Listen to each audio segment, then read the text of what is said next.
Hi everyone, welcome to RYNS academy. APPSC conduct చేసేటటువంటి ఏ ఎగ్జామ్కైనా కూడా యూజ్ అయ్యే విధంగా ఏపీ జోగ్రఫీని మీ ముందుకి డైలీ 6 అనే కాన్సెప్ట్ రూపంలో తీసుకురావడం జరిగింది. ఈరోజు డైలీ 6లో మొదటి ప్రశ్న చూస్తే, ఆంధ్రప్రదేశ్ భౌగోళిక చరిత్రలో అత్యంత పురాతనమైన ఆర్కియన్ శిలలు రాష్ట్రంలో ఏ రూపంలో కనిపిస్తాయి అన్నాడు. ఆర్కియన్ శిలల గురించి అడుగుతున్నాడు. ఈరోజు మనం చూసే ఈ టాపిక్ తెలియాలి అంటే, మీకు ఒక మంచి అవగాహన కలగాలంటే ఈ టాపిక్ మీద ఇక్కడ ఒక నిమిషం మనం కొన్ని విషయాలు తెలుసుకోవాలి. ఏంటంటే, ఒకటి, ఆర్కియన్, ధార్వార్, కడప, కర్నూలు, ఈ విషయాలు తెలుసుకోవాలి. ఏంటంటే ఇవన్నీ శిలలు, ఆర్కియన్ శిలలు, ధార్వార్ శిలలు, కడప శిలలు, కర్నూలు శిలలు తెలుసుకోవాలి. భూమి ఎప్పుడైతే ఆవిర్భవించిందో, భూమి ఆవిర్భవించిన తర్వాత శిలలు ఏర్పడినాయి ఆర్కియన్ శిలలు. అంటే ఇవి భూమి ఆవిర్భవించిన ఒక 50 కోట్ల సంవత్సరాల తర్వాత, అంటే 400 కోట్ల సంవత్సరాల క్రితం స్టార్ట్ అయినవి ఏర్పడడం. ఎప్పటి వరకు ఏర్పడ్డాయి? 250 కోట్ల సంవత్సరాల దాకా ఏర్పడ్డాయి. ఏంటివి? ఆర్కియన్ శిలలు. ఆ తర్వాత ఈ ఆర్కియన్ శిలలే రూపాంతరం చెంది ధార్వార్ శిలలుగా మారాయి. ఎలా అంటే, భూమి లోపల ఉన్న ఈ ఆర్కియన్ శిలలు స్ఫటిక రూపంలో ఉన్న ఇవి అక్కడ ఉన్నటువంటి వాతావరణం అండ్ పీడనం వల్ల క్రమక్షయం చెంది, ఎరోజన్ చెంది, ఆర్కియన్ శిలలు స్ఫటికం అంతా ఎరోజన్ చెంది అవక్షేపంగా ఏర్పడి పొరలుగా, అంటే ఒక సంవత్సరంలో కాదుగా జరిగేది, నెమ్మదిగా కొన్ని సంవత్సరాలు ఒక పొరలు ఏర్పడి, కొన్ని సంవత్సరాలకు ఒక పొరలుగా, ఇదేమో స్ఫటిక రూపంలో ఉంటే ఇది పొరలుగా ఏర్పడింది. ఇది ఎప్పుడంటే, ఇది ఆగిపోయిన తర్వాత, ఆర్కియనే ధార్వార్గా మారిందన్నాను కదా. సో ఆర్కియన్ 250 కోట్ల సంవత్సరాల క్రితం ఆగిపోయింది. ఆ తర్వాత ఈ ఆర్కియను క్రమక్షయం చెందడం స్టార్ట్ అయ్యి ధార్వార్ శిలలు ఏర్పడ్డాయి. 250 కోట్ల సంవత్సరాల నుంచి 180 కోట్లు లేకపోతే 140 కోట్ల సంవత్సరాల వరకు కూడా ధార్వార్ శిలలు ఏర్పడడం స్టార్ట్ అయింది. ఈ ధార్వార్ శిలలే మళ్ళీ అవక్షేపం చెంది, మళ్ళీ ఇవి క్రమక్షయం చెంది కడప శిలలుగా మారాయి. ఇది ఏ టైం వరకు అంటే, కడప శిలలు వచ్చేసరికి ఇక్కడ క్లియర్గా రాస్తున్నాను, ఒకసారి ఇదంతా రఫ్ చేసి చూడండి. టైం పీరియడ్ రాస్తున్నాను. టైం పీరియడ్ కూడా అడిగే అవకాశం ఉంటుంది. 400 కోట్ల నుంచి 250 కోట్ల మధ్యన ఆర్కియన్. ఏంటిది? ఆర్కియన్. సో 250 నుంచి 180 కోట్ల మధ్యన ధార్వార్. ఏంటిది? ధార్వార్. 180 లేదా 140 నుంచి 60 కోట్ల వరకు ఇది కడప. ఏంటిది? కడప.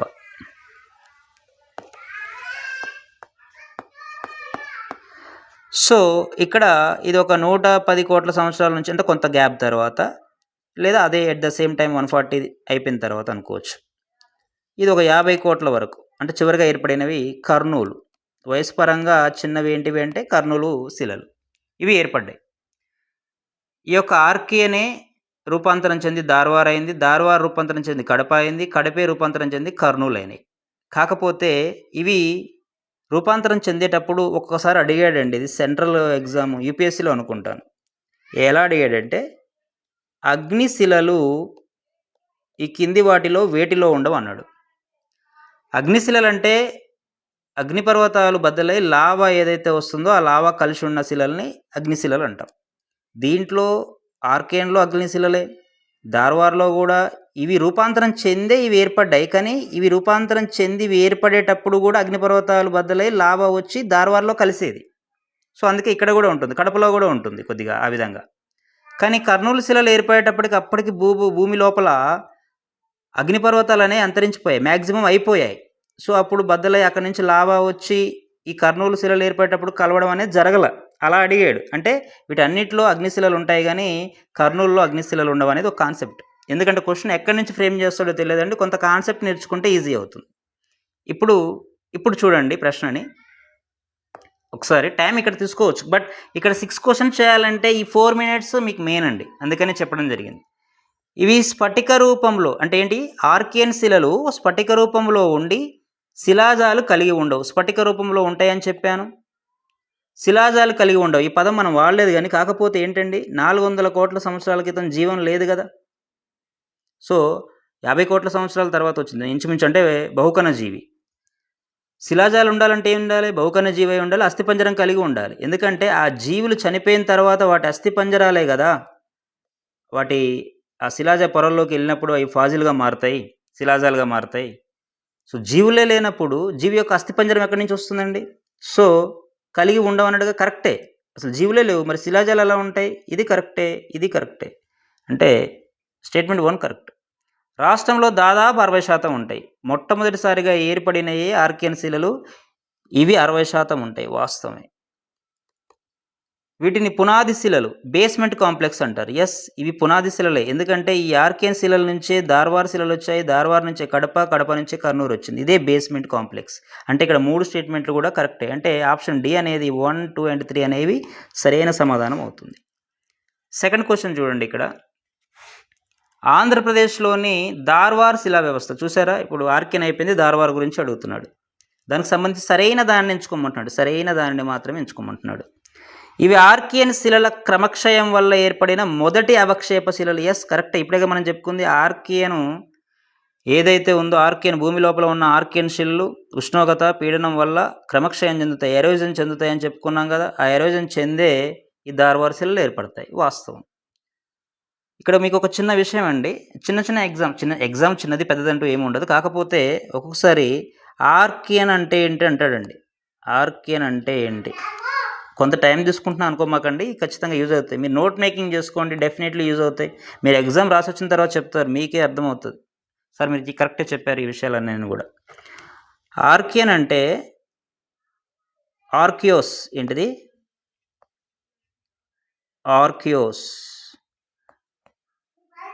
ఆర్కియోస్ అనే ఒక గ్రీక్ పదం.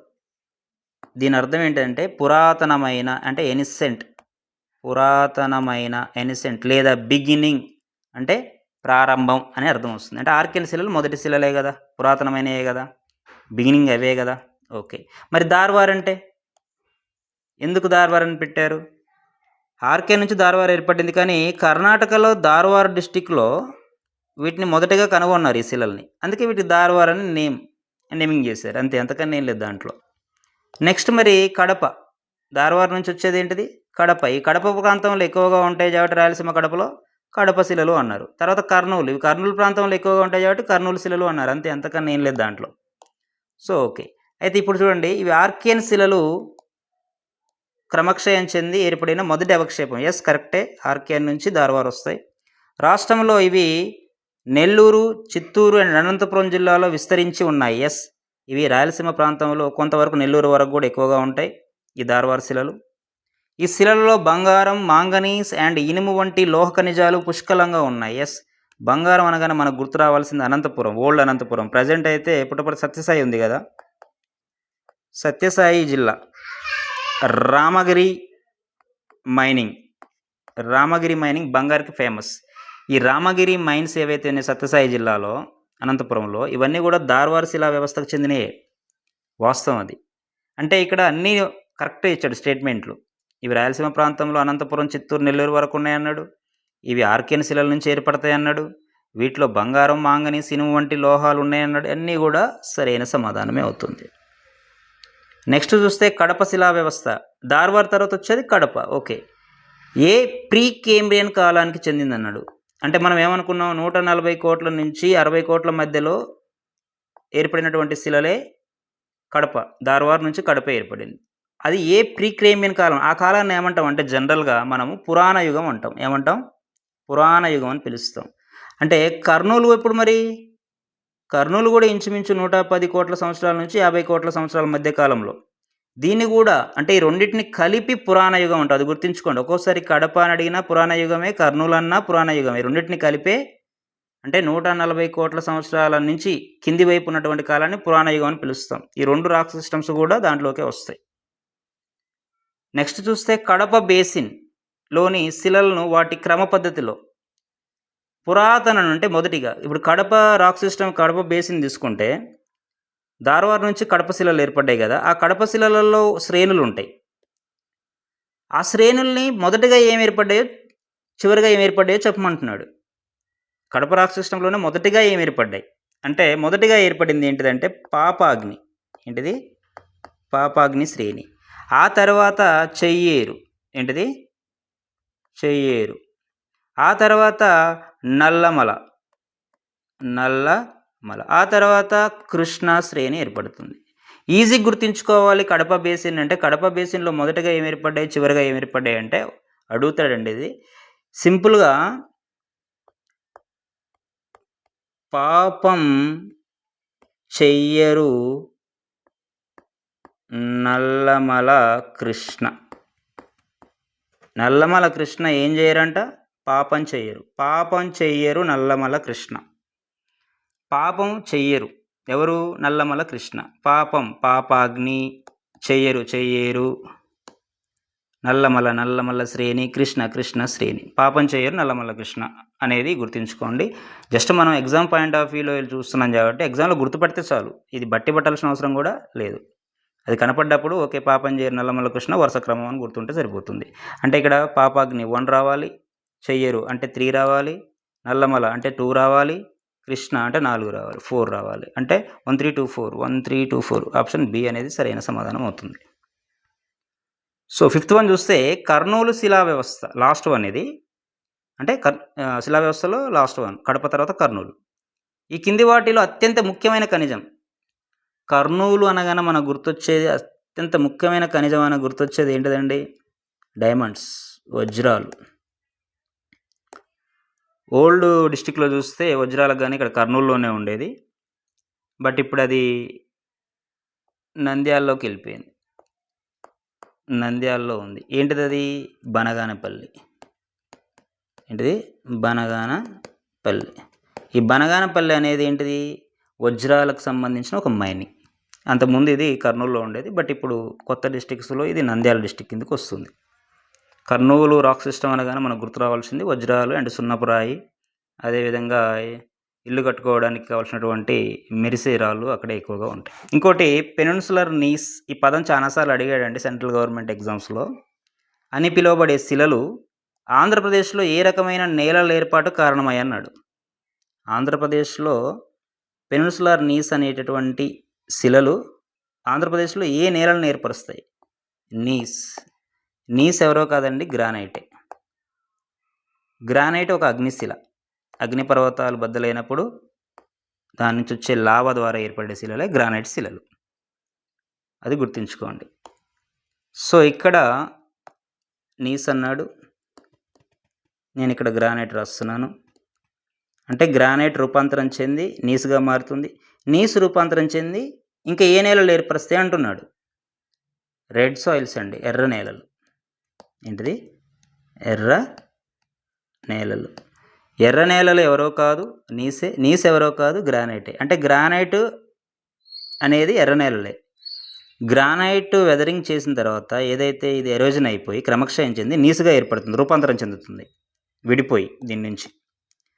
ఈ నీసు వెదరింగ్ అయి మళ్ళీ వాతావరణ మార్పులకు లోనై దుబ్బలాగా మట్టిలాగా ఒక పదార్థంలాగా ఏర్పడుతుంది. అవే ఎర్ర నేలలు.